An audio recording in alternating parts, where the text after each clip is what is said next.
पाचोरा शहरात व परिसरात उघड्यावर दारू पिणे व टवाळखोरी करणाऱ्या इसमांवर पाचोरा पोलिसांनी मोठी कारवाई करत 25 जणांना ताब्यात घेतले। ही कारवाई आज दिनांक 24 एप्रिल 2026 रोजी सायंकाळी 6 ते रात्री 10 वाजेच्या दरम्यान राबविण्यात आली।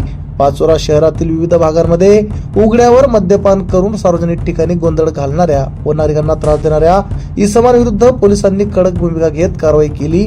या कारवाईत दीपक देसले, प्रकाश शिंदे, अमोल जाधव, रमेश चव्हाण, किरण बाबुल, वाल्मिक माडी, रमेश पाटील, आकाश पवार, अमोल पाटील, गौरव सोनने, चेतन मोरे, गुड्डू कौतिक, किरण पाटील, प्रशांत पाटील, तुकाराम पाटील, मुनाफ पिंजारी, नाना पाटील, गौतम वावड, सचिन शिंगाडे, प्रशांत जाधव, प्रवीण सोनने, गणेश कोडी, साहेबराव पाटील, नानासाहेब मोरे व दीपक किरण अशा एकूण 25 जणांवर महाराष्ट्र पोलीस कायद्याअंतर्गत कारवाई करण्यात आली आहे।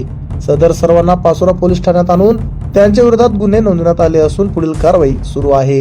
ही मोहीम पाचोरा पोलीस स्टेशनचे पोलीस निरीक्षक राहुल कुमार पवार व पाचोरा पोलीस ठाण्याच्या पथकाने यशस्वीरित्या पार पाडली। दरम्यान अशा प्रकारच्या कारवाया पुढेही सुरू राहणार असल्याचा इशारा पाचोरा पोलिसांनी दिला असून सार्वजनिक ठिकाणी शिस्त राखण्याचे आवाहन नागरिकांना करण्यात आले आहे। आमच्या चॅनलला लाईक करा, सबस्क्राईब करा, बेल आयकॉनवर क्लिक करा आणि हो शेअर करायला विसरू नका।